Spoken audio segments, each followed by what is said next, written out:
दोस्तों आज का पॉडकास्ट एक योगा पॉडकास्ट है। हमने आज बात करी मिसेस अल्पना कुमार से।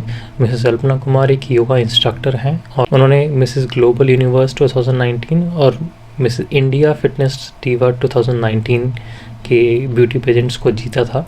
मिसेस अल्पना कुमार का जर्नी है उसको कवर करना यहाँ पर इसलिए इम्पोर्टेंट होता है क्योंकि उन्होंने अर्ली एज में काफ़ी सारी उनको डिजीज़, काफ़ी सारी मेडिकल इश्यूज़ आने लगे और वो मेडिकल इश्यूज़ वो इतने बढ़ गए कि उनको सर्जरी तक सजेस्ट की गई डॉक्टर्स ने।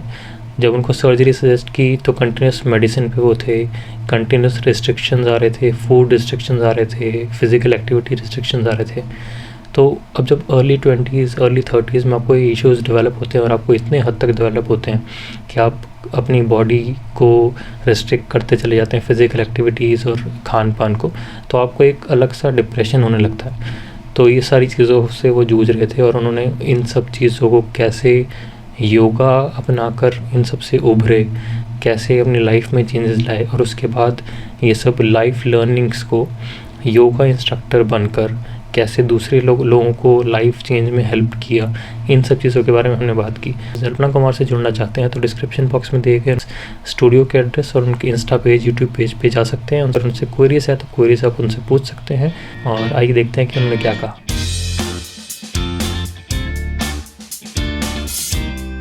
आज टफ हो गई। नहीं, आज मज़ा आया, दिमाग खुला। अच्छा हाँ, ऐसा भी कर सकते हैं। ठीक है, अच्छा है। एक्चुअली आदमी हमेशा कुछ ना कुछ सीखता है। बिल्कुल, हमेशा। मैं तो आज तक सीख रही हूँ। मैं कहीं भी जाती हूँ ना, कुछ भी नया देखा तो मेरा माइंड करने लगता है, क्योंकि मुझे पसंद है डेकोरेशन और ये इंटीरियर डेकोरेशन और एक्सटीरियर डेकोरेशन वो करना मुझे बहुत पसंद है। तो मेरा माइंड हमेशा कहीं भी ऐसे नहीं, मैं सिर्फ इंजॉय करने वहाँ जाती हूँ। जब मैं जाती हूँ ना तो वहाँ का मैं देखती हूँ लेआउट कैसा है, कैसे उन्होंने डेकोरेट किया है, फिर उसको प्लान करती हूँ माइंड में कि मैं अपने घर में क्या कर सकती हूँ। हमेशा ऐसी रही हूँ। लग रहा है मैम काफ़ी सजाया हुआ आपने। क्योंकि हम फोर्स में तो ऐसे ही रहते हैं ना, कभी शीजे शीट में रह लिए, कभी टेंट में रहना पड़ता है। फोर्स की लाइफ ही ऐसी है, आपको परमानेंट फिक्स वो नहीं मिलती लोकेशन कि आपका हमेशा आपको 5 स्टार टाइप का घर मिल रहा है। फौजी घर हैं जैसे भी हैं वैसे में आपको रहना होता है, तो सारी लाइफ तो आपकी वहीं कट जाती है। तो आप कैसे करोगे? ऐसा एक्सपीरियंस कौन सा है आपका घर में कि घर में जब गए आप तो आपको लगा ये क्या है? हाँ, वो जस्ट शादी के बाद। क्या था, किससे क्या था? जब मैं गई हूँ शादी के बाद तो मैंने अक्सर देखा था कि फ़ौजियों के घर बहुत सजे हुए होते हैं, सब कुछ होता है। एंड जब मैं वहाँ गई शादी करके तो मेरे हस्बैंड उसे जी में थे, तो और मिलिटेंसी पीक पर थी 93 में। तो हम वहाँ गए तो एक साइंटिस्ट की लोकेशन थी, वो लेवेंडर की खेती होती थी वहाँ पे, उसका ऑयल वगैरह निकलता था। वो साइंटिस्ट वगैरह उस बिल्डिंग में थे, उसमें हम लोगों का सेटअप था। नीचे जवान और ऊपर मेरे हस्बैंड रहते थे। तो वहाँ हॉल बहुत बड़ा था लेकिन उसमें कुछ भी नहीं था पूरा खाली। एंड विंडो पे ना कर्टेन नहीं, न्यूज़पेपर चिपकाए हुए थे। जब ये देखा कि ये कैसा घर है, मैं तो ड्रीम्स में था कि आलीशान घर होगा फौजी का ना, सब कुछ होगा। वहाँ कुछ भी नहीं, डस्ट बहुत, क्योंकि इतने दिन से बंद पड़ा था।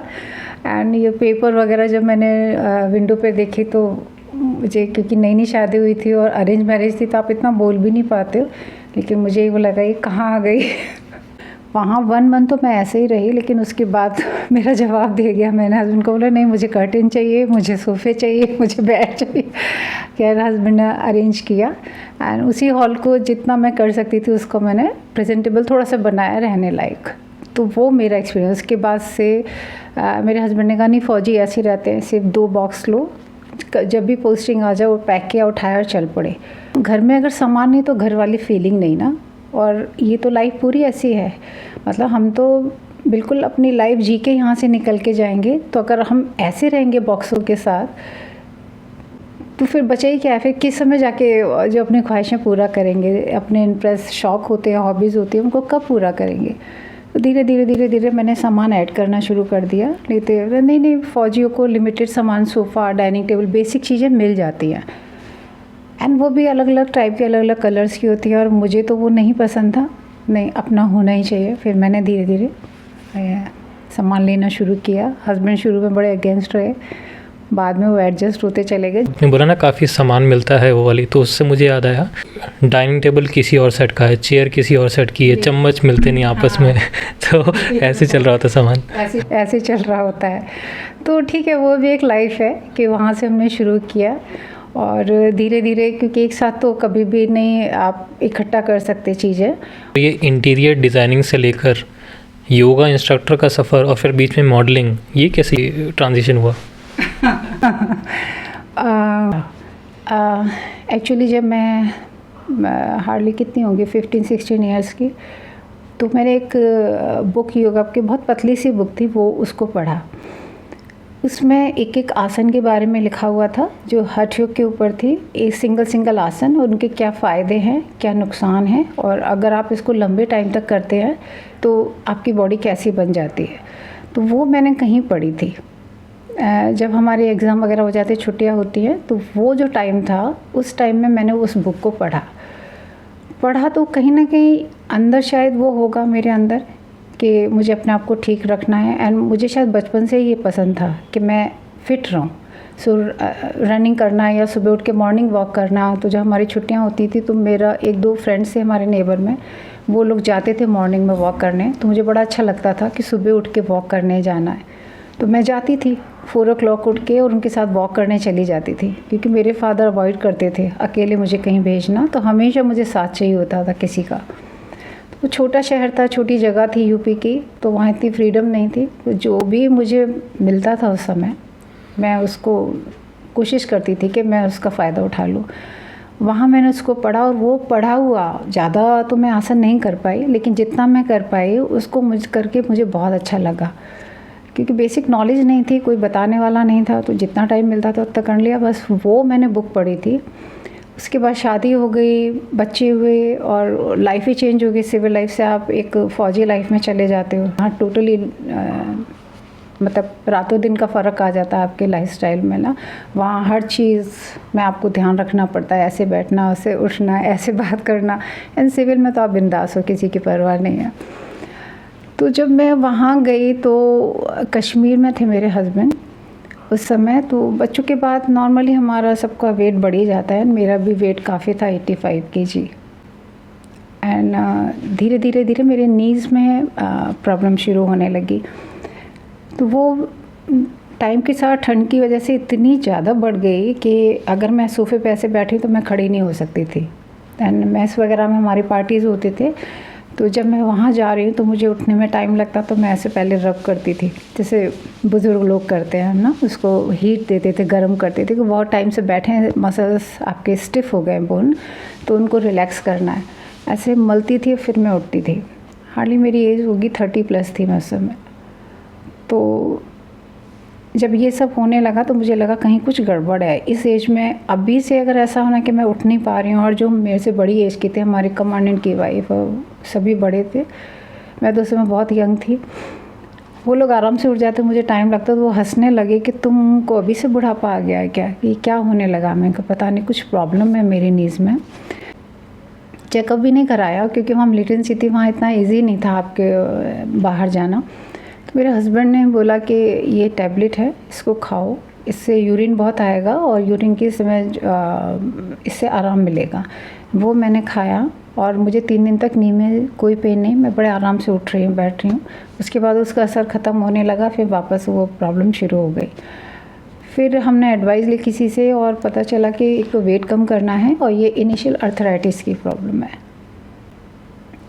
तो क्योंकि मेरे फादर को है अर्थराइटिस, तो इसलिए वो डॉक्टर्स ने बताया जेनेटिक होता है। अगर आपके फैमिली में किसी को भी, फादर का ना हो और उनके फादर को हो, या फैमिली में किसी को भी हो, तो आपको हो जाएगा। तो आपको उसका असर आ गया, अर्ली हो गया है। तो मैंने फिर पूछा उसका रेमेडी क्या है कि कुछ नहीं, पहले तो आप वेट कम करो। वेट है और एक्स्ट्रा वेट बढ़ रहा है, तो ये चीज़ और ज़्यादा बढ़ रही है। वहाँ से वेट कैसे कम करना है, क्योंकि हम कश्मीर में थे, मिलिटेंसी थी, कोई गाइडेंस थी नहीं, उतनी अवेयरनेस उस समय नहीं थी योगा की। सिर्फ था एक्सरसाइज करो, क्या करो, रनिंग करो, वॉकिंग कर लो। तो मेरे पास इतना स्पेस भी नहीं था एंड स्नोफॉल का टाइम था, बाहर भी नहीं जा सकते थे। अब क्या करें। तो मैंने जितना मुझे आता था, जो मैंने अपनी 16-17 की एज में जो बुक पढ़ी थी, वो अचानक से मुझे ऐसे याद आने लगा कि उसमें मैं क्या क्या आसन करती थी। वहाँ से मैंने जो भी मुझे आसन आए वो मैं अपने आप से करती रही। जब करना शुरू किया तो शुरू में दिक्कत आई, लेकिन धीरे धीरे बॉडी यूज़ टू होती गई। यानी हीटर लगा के मैं करीब 2 या 2.5 घंटे अपने आप से जितना आता था वो आसन करती थी। एक आसन को मैं कई बार रिपीट करके करती थी, क्योंकि मुझे इतने लंबे टाइम तक करना है। और उस समय एक ही था कि वेट कम करना है और इस प्रॉब्लम को कम्प्लीटली ख़त्म करना है। 30 की एज में मैं अर्थराइटिस की लेके नहीं बैठ सकती और ना ही इसको आगे बढ़ने देना चाहती हूँ, तो इसको मुझे यहीं ख़त्म करना है। तो वो मेरा पहला स्टेप था कि वहाँ से मैंने अपना 85 से 63 वेट किया विदिन 6 मंथ्स। अर्थराइटिस तो कभी कभी बाहर में बोलते हैं कि वो क्योरेबल नहीं है। हाँ, बट योगा से आपने क्योर किया उसको। हर चीज़ क्योरेबल है अगर आप करना चाहो। अगर आप करना ही नहीं चाहो और आप सोचिए ऐसे डॉक्टर की मेडिसिन लेके, या आपने एक्सेप्ट कर लिया है कि एजिंग हो रही है या जेनेटिक है, और आप कुछ करोगे ही नहीं, कर्म ही नहीं करना चाहते, और आप उसको जिसने जो भी बोल दिया आप उसको एक्सेप्ट करके बैठ गए, तब तो किसी भी चीज़ का कोई क्योर है ही नहीं। अगर आपने ठान रखा है तो कैंसर वाले लोग भी बच रहे हैं योगा के थ्रू। ये पावर है इंडिया की योगा की। या पहले इतना कोई बात करता नहीं था योगा की, या इनफैक्ट जो इंडियन चीज़ें हैं उनकी आप पहले देखते होंगे कि जो खाना भी है वो हम अभी तो इसमें डाइट्री का बहुत बड़ा रोल है, वरना डाइट्री का पहले बोलते थे जितने भी फॉरेन एलिमेंट्स हैं वो सारे मार्केटों के आते थे। हम इंडियन अपना अनाज छोड़ के, इंडियन जो चीज़ें सब्जी वेजिटेबल्स उग रही हैं उसको छोड़ के बोलते थे नहीं हम वो लेंगे, हम म्यूसली लेंगे, हम कॉर्नफ्लेक्स खाएंगे, और वही स्कूल में पढ़ाई जाती थी। तो ये वाली चीज़ें भी आपने चेंज की अपनी योगा की जर्नी के दौरान, या आपका डाइट सेम था? नहीं, जब हम बच्चे थे तब नहीं था, तब इतने ईटिंग्स पॉइंट भी नहीं थे जो आजकल हैं जगह जगह। एंड पीछे कुछ सालों में ज़्यादा एक खाने का सिस्टम शुरू हो गया है। हमारे टाइम में सिर्फ घर का खाना होता है, बाहर तो हम बहुत कम खाते थे। बाहर रोड पे जाके खाने का तो सवाल ही नहीं था, जो कुछ खाना होता घर में आता था, एंड वो भी पेरेंट्स ही लाते थे, तो लिमिट थी हर चीज़ की ना। आपको हर जगह जाने की, खाने की फ्रीडम नहीं थी, वो टाइम कुछ और था। एंड इतना खाना भी नहीं खाते थे हम लोग, फिक्स था कि जो फिक्स 3 मील्स होते हैं वही खाने हैं। एंड बच्चे थे थोड़ा एक्स्ट्रा खा लेते होंगे, लेकिन इतना नहीं था जितना आज है। आज तो आप एक मील ख़त्म नहीं करते हो, वो डाइजेस्ट भी नहीं होता, उसके बीच में दूसरा तीसरा मील कितने मील आ जाते हैं लोगों को यही पता नहीं रहता, एंड ना ही वो चेक करते हैं। तो हमने तो शुरू से घर का खाना खाया है, सॉलिड घर का प्योर खाना। और छोटे शहर में रहती थी, वहाँ बाहर भी प्योर चीज़ें ही मिलती थी। सो मेरे लिए खाना का भी बहुत बड़ी प्रॉब्लम नहीं थी। मुझे पता है मैं ज़्यादा खा रही हूँ तो मेरा वेट बढ़ रहा है, अगर मैं इसमें कम कर दूँगी तो मेरा वेट कम हो जाएगा। लेकिन खाना सिर्फ एक लिमिट तक ही आपको हेल्प करता है। अगर आप कुछ भी खाएंगे और उसको पचाने के लिए आप एक्सरसाइज करेंगे तो वहाँ उसको डबल फ़ायदे मिलते हैं। एक तो आप जो भी खाना खा रहे हैं, आपकी बॉडी, आपके ऑर्गन्स फिट है उसको पचाने के लिए, और ऑर्गन्स को फिट करने के आप एक्सरसाइज कर रहे हैं। सो उस खाने से हमको एनर्जी मिलती है। अगर हम उस एनर्जी को यूज़ ही नहीं करेंगे तो फिर वो कहीं ना कहीं तो ब्लास्ट करेगी ना। तो इसलिए प्रॉब्लम शुरू हो जाती है, क्योंकि वो आपके बॉडी के अंदर जमा होता जा रहा है, या तो वेट बढ़ रहा है। अगर कई लोगों का वेट भी नहीं बढ़ता है तो उनके ऑर्गन्स पे आता है, कहीं ना कहीं तो वो असर करेगा, फिर आपकी कोई ना कोई प्रॉब्लम शुरू हो जाती है। तो आप जो खाना खा रहे हो उस एनर्जी को कहीं ना कहीं निकालो किसी भी तरीके से। तो कोई ना कोई एक्सरसाइज करना बहुत ज़रूरी है, एक्सरसाइज मस्ट है। खाना छोड़ना मेरे ख्याल में कोई इलाज नहीं है। बट एक्सरसाइज तो लोग कर रहे हैं अभी, और ज़्यादातर जिमिंग में भी काफ़ी सारे लोग हैं। बट एक चीज़ चलती है जिमिंग वर्सेस योगा वाली। हाँ, तो अब जैसे हम जिमिंग करते, जिमिंग में सब कुछ वेट भी कम हो जाता है, मोबिलिटी भी लोग ले आते हैं। बट मैंने एक चीज़ योगा के फेवर में इसमें सुनी है, जब हम कंपेयर करते हैं कि जिमिंग में बहुत सारे ऐसे लोग हैं जो इंजरी लेके आते हैं, मसल टीयर लेके आते हैं। तो क्या अभी आप तो योगा इंस्ट्रक्टर हैं, तो आपने ऐसी कौन सी चीज़ें, क्योंकि आप बेटर कंपेयर कर पाएंगे, आपने बताया था आपने पहले जिमिंग भी की थी। हाँ मैंने की है। उसमें जब हम जिमिंग वर्सेस योगा को कंपेयर करते हैं तो आपको सुप्रीम कौन लगता है कि हाँ हम ये कर सकते हैं तो सारी प्रॉब्लम्स का हल है वो? ऐसा कुछ भी नहीं है कि मैं दो चीज़ों को डिवाइड कर दूं, बिल्कुल वो भी अच्छी एक्सरसाइज है, ये भी है, लेकिन आप कर कैसे रहे हो डिपेंड उस पर करता है। मैंने जिम लाइफ में नहीं किया, मुझे स्लिप डिस्क हुआ, मैं 10 साल बीमार रही एंड योगा के थ्रू मैंने आपको फिट किया, अपने आप को फिट किया। उसके बाद मैंने 48 की जब मैं हो गई 48-49 में जाके मैंने जिम ज्वाइन किया। तो मेरी तो ऑलमोस्ट हाफ लाइफ निकल चुकी थी और मुझे जिम में क्या होता है नहीं पता था, वेट्स कैसे उठाते नहीं पता था। बस मेरे बेटे ने बोला नहीं आप कुछ और भी करो, वो मुझे लेकर गया, उसको भी ज्वाइन करना था, उसने मुझे भी कराया अपने साथ।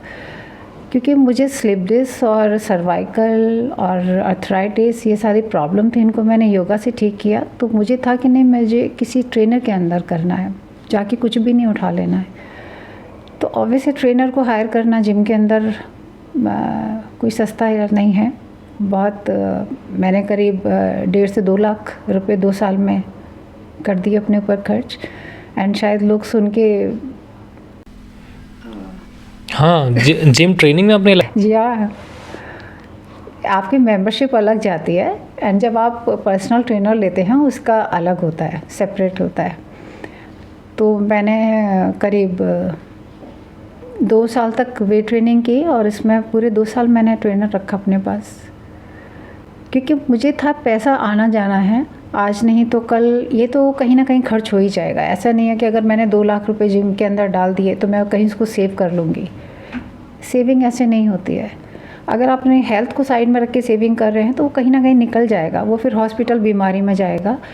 और मुझे बीमार हो के पैसा खर्च करना गवारा नहीं था, मुझे फिट होने पे अगर मैं खर्च कर दूं और मैं ज़िंदगी भर 100 साल तक फिट रहती हूँ तो मुझे वो चाहिए। तो मैंने किया खर्च। और क्योंकि मुझे पता है योगा में भी मैंने बहुत जगह जहाँ भी मुझे बेस्ट गुरु मिले मैं वहाँ गई हूँ। मैंने फ़ी को कभी फोकस नहीं किया कि इसकी इतनी फ़ी है। मैंने एक सेशन के लिए 3-3 हज़ार रुपये पे किए हैं। मैंने 1 मंथ की ट्रेनिंग के लिए मैंने 2 या 3 दिन का जो वर्कशॉप होता है उसके लिए मैंने 18-20,000 तक पे किए हैं 3 दिन की वर्कशॉप के लिए, कि मुझे जानना है बॉडी कैसे काम करती है और योगा बॉडी के ऊपर कैसे काम करता है। सिर्फ बॉडी आउटर नहीं है, आपकी इंटरनल बॉडी है, इंटरनल बॉडी फिट है तो आउटर बॉडी फिट है। तो लोग ज़्यादातर ऊपरी बॉडी के ऊपर फोकस करते हैं कि मसल्स दिखने चाहिए, स्किन ऐसा होना चाहिए। मेरा था कि मेरे ऑर्गन्स फिट होंगे ना तो मेरी बाहर की बॉडी अपने आप ठीक हो जाएगी। तो मुझे कोई बीमारी नहीं आनी चाहिए। बाहर स्किन सैग भी है, कुछ भी हो रहा है वो आप ठीक कर लोगे, लेकिन अंदर एक बार आपके ऑर्गन्स डैमेज हो गए उनको आप ठीक नहीं कर सकते, बहुत मुश्किल है। और ना ही आप उनको चेंज कर सकते हो, वो वन टाइम एसेट है आपके, वो एक बार ही आपको मिले हैं और आपका ही आपकी ड्यूटी है कि आप उनको फिट रखें। तो इसलिए मैं हमेशा पैसे को तो सेकेंडरी रखती थी, पहली मेरी हेल्थ थी। और जब मैं योगा से ठीक होने लगी तो मुझे अपनी बॉडी की वैल्यू पता चली कि बॉडी का एक एक पार्ट, यानी आपका एक नेल भी, एक आपका पैर का लिटिल फिंगर, लिटिल टो वो भी कितना इम्पोर्टेंट है आपकी बॉडी में। आप खड़े होते बैलेंस करने के लिए जितनी टो की इम्पोर्टेंस है उतनी आपकी लिटिल फिंगर की इम्पोर्टेंस है। तो आपकी 5 उंगलियां जब आपके साथ हैं तो आपका बैलेंस है आपके फीट के ऊपर।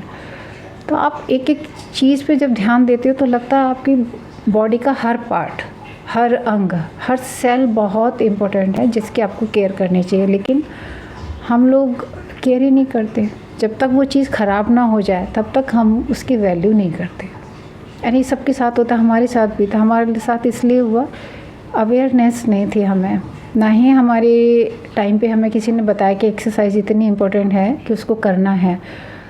अगर मैं एक्सरसाइज करना चाहती थी तो मुझे याद आया कि मेरे पेरेंट्स बोलते थे इन सब से कुछ नहीं होगा, इतना टाइम इन सब से कुछ नहीं होता, घर का काम करो बॉडी फिट रहेगी। लेकिन मैं इसके थ्रू बताना चाहूँगी, घर का काम करना ठीक है, आज भी लोग ये बोलते हैं घर का काम करो, एक्सरसाइज की क्या ज़रूरत है। नहीं, घर का काम जब तक आपकी बॉडी में एनर्जी, आप यंग हो तब तक तो बहुत अच्छी एक्सरसाइज है। लेकिन जब आपकी एजिंग शुरू होती है, आपके मसल ड्रॉप होने लगते हैं, थकने लगते हैं, तो एक्सरसाइज ही आपके मसल्स की रिकवरी करती है। आप तो फिट है इसलिए आप मसल्स को यूज़ कर रहे हैं, एंड मसल्स पे भी एजिंग आती है, आपके ऑर्गन्स पे भी एजिंग आती है। अगर आप एक्सरसाइज कर रहे हैं तो आप हमेशा ऐसे रहेंगे जितना आप 30s में हैं, 20s में हैं। तो आप 50s में, 60s में, 100 ईयर्स की भी हो जाए तो भी आप उतने ही रहेंगे, क्योंकि बॉडी मसल्स और बोन्स के साथ बनी हुई है। तो अगर वो फिट हैं तो आपकी इंटरनल बॉडी फिट है। आप जब तक फिट हैं, आप उस बॉडी को यूज़ किए जा रहे हैं, तो आपने बिल्कुल वैसे ही किया है कि आपकी अकाउंट में जो जमा है पैसा, आप उसको खाए जा रहे हैं, उसमें कुछ डाल नहीं रहे हैं, तो एक दिन वो आपका बैंक खाली हो जाएगा।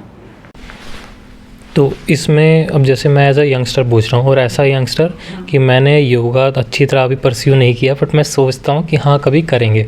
तो इसमें अब जैसे बहुत सारे लोग कॉर्पोरेट वर्ल्ड में हैं, गवर्नमेंट सर्विसेज में हैं, तो शायद उनको ऑफिस के बाहर टाइम नहीं मिलता है। तो आपके हिसाब से उनको कैसे शुरू करना चाहिए, जिमिंग प्लस योगा या अलग अलग कैसे शुरू करना चाहिए, और सीखना कैसे चाहिए उसको?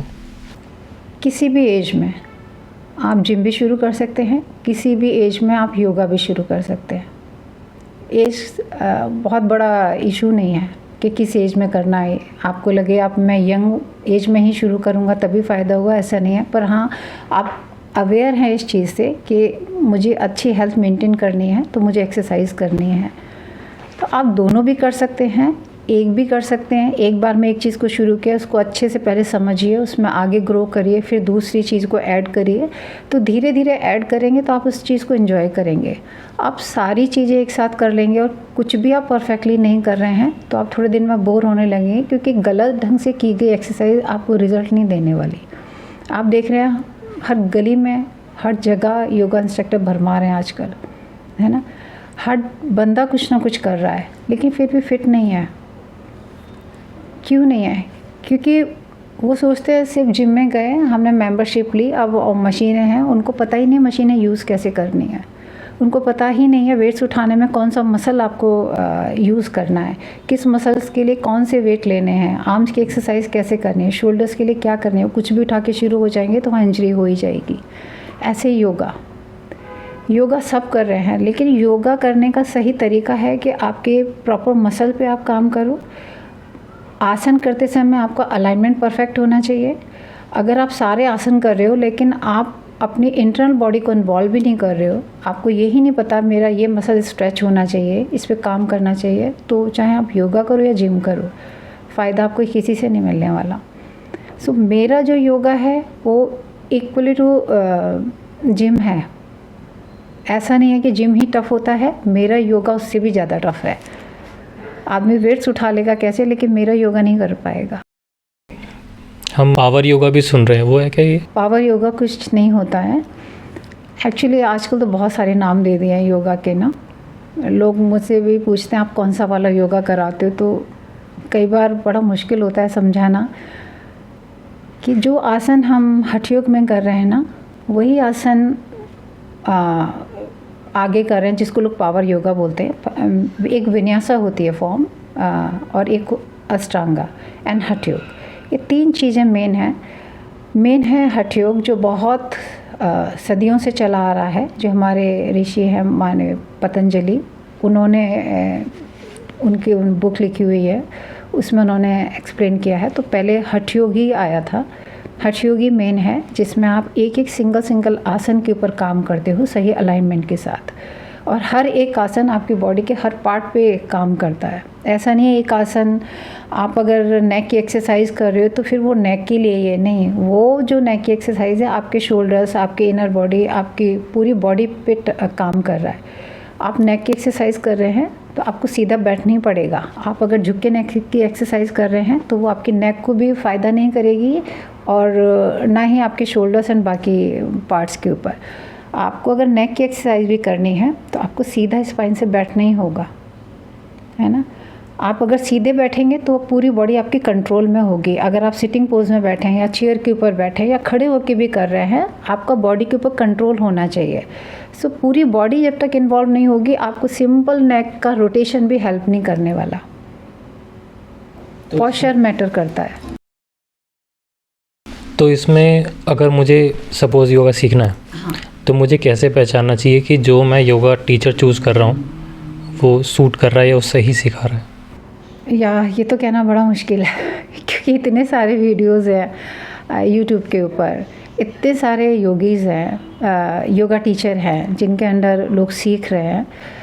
तो कैसे पता करना ये तो मुझे भी नहीं समझ में आता। बस ये है कि आपको करते जाना है, एक्सपीरियंस आपको होता जाएगा तो आप सीख जाएंगे, और आप लकी रहेंगे कि आपको पहली बार में कोई अच्छा टीचर मिल जाए मेरी तरह। तो आपको ज़रूरत प्रमोशन प्लग इन। तो फिर आपको ज़रूरत नहीं पड़ेगी। लेकिन हाँ, मैंने देखा है मेरे पास ऐसे ऐसे लोग आते हैं जो कहीं ना कहीं एक्सरसाइज कर रहे हैं, किसी ना किसी के अंडर कर रहे हैं, प्रॉपर टीचर हायर कर रहे हैं जो उनको पर्सनल आके सिखा रहे हैं, उसके बाद भी उनके बेसिक्स इतने वीक हैं कि जब वो मेरे पास आते हैं और वो सूर्य नमस्कार का एक स्टेप करते हैं ना, जब वो समस्थिति पोज में भी खड़े होते हैं और समस्थिति से वो ताड़ासन में जाते हैं, उनकी बॉडी की पोजीशन देख के मैं समझ जाती हूँ इन्होंने कुछ नहीं किया। मुझे ज़्यादा टाइम नहीं लगता है, एक दो स्टेप में मेरे को समझ आ जाता है। तो जब लोग मुझे पूछते हैं योगा के बारे में कि हमें करनी है, आप कौन सा योगा कराते हैं, मैंने कहा मैं नॉर्मल योगा जो आपने किया है, सुना है, देखा है, मैं वही कराती हूँ। सिर्फ मेरे टेक्निक अलग है, मेरे स्टाइल अलग है कराने का, क्योंकि मैंने सिर्फ बुक्स से नहीं सीखा है। मैंने अपनी जो प्रॉब्लम्स आई थी उनको ठीक करके अपने आप से भी ज़्यादा सीखा है। बुक्स में मैंने पढ़ा, लेकिन उसी आसन को आप बीमार बॉडी पे कैसे कर सकते हैं। सेम आसन जो फिट लोग हैं वो भी करते हैं, एंड यही आसन जब मैं अनफिट थी तब भी कर रही थी। तो 6 मंथ्स जब मैं बेड पे थी स्लिप डिस्क की वजह से, वहाँ से मैंने योगा शुरू किया है। तो अगर स्लिप डिस्क से अगर आप लेग नहीं उठा सकते, बैक से आप मूवमेंट नहीं कर सकते, तो आपके लिए बहुत टफ है, क्योंकि योगा में तो फॉरवर्ड बेंडिंग, बैक बेंडिंग, सारी बेंडिंग है, साइड बेंडिंग, एंड स्पाइन पे अगर आपको प्रॉब्लम है तो आप नहीं कर सकते। वहाँ से मैंने धीरे धीरे योगा शुरू किया। टफ था मेरे लिए बहुत, लेकिन जब मैं योगा करती गई और मेरे एक अंदर बिलीव था कि मैं इसी से ठीक होंगी, तो मेरी वो मेहनत रंग लाई, मैं ठीक हो गई। 1 साल के अंदर मैं बिल्कुल फिट हो गई। 1 साल में फिट हुई, लेकिन मैं 5 इयर्स तक प्रैक्टिस नॉन स्टॉप की है मैंने। तो आपने तो स्लिप डिस्क से उसको शुरुआत की है। हाँ। बहुत ज़्यादा चैलेंजिंग माना जाता है। चैलेंजिंग। बट अगर लोग कुछ ओबीज हैं, थोड़ा उनका वेट बढ़ा हुआ है और वो करना चाहते हैं योगा को शुरू, तो कुछ लोग सजेस्ट करते हैं कि वेट कम करो फिर उसके बाद योगा करना है। तो आपके अकॉर्डिंग जो करना चाहते हैं बट थोड़ा वेट गेन है या अर्थराइटिस है, स्लिप डिस्क है, तो शुरुआत के लिए उनको क्या करना चाहिए? योगा ही करना चाहिए, क्योंकि योगा में सिर्फ फॉरवर्ड बेंडिंग ही नहीं है, योगा में 5000 से ज़्यादा आसन है ना। योगा में आप बैठे बैठे भी अपनी बॉडी को खींच सकते हो। आप नीचे नहीं बैठते तो आप चेयर पे बैठ के, बेड पे बैठ के भी योगा कर सकते हो। आप अगर थोड़ा सा फिट हैं तो आप खड़े होके भी, आप लेट के भी। अगर आप बैठ भी नहीं सकते, खड़े भी नहीं हो सकते, तो आप लेट तो सकते हो, लेट के भी योगा है। तो अर्थराइटिस वगैरह ऐसे इशू में वो वर्स नहीं हो जाता सिनेरियो ना? योगा हर टाइप की बॉडी के लिए, हर किसी के लिए बना है, लेकिन अगर आप खुद से करने लगोगे, क्योंकि आपको तो नॉलेज है नहीं, आपको प्रॉब्लम है बॉडी में और आप खुद से कुछ भी कर रहे हैं, तो आपको पता ही नहीं है कि अलाइनमेंट क्या होता है और मुझे ये आसन करना कैसे है। तो अगर आप खुद से करोगे तो आप डैमेज कर लोगे और फिर आप ब्लेम करोगे योगा को, क्योंकि लोग सोचते हैं कहीं पे थोड़ा सा पढ़ लिया, कहीं देख लिया और हम खुद से कर लेंगे। तो योगा ऐसे नहीं हो सकता। आपको कहीं ना कहीं आपको इसकी ट्रेनिंग लेनी पड़ेगी, किसी टीचर के अंडर आपको प्रैक्टिस करनी पड़ेगी, एंड आपको एक अच्छा टीचर ढूंढना पड़ेगा।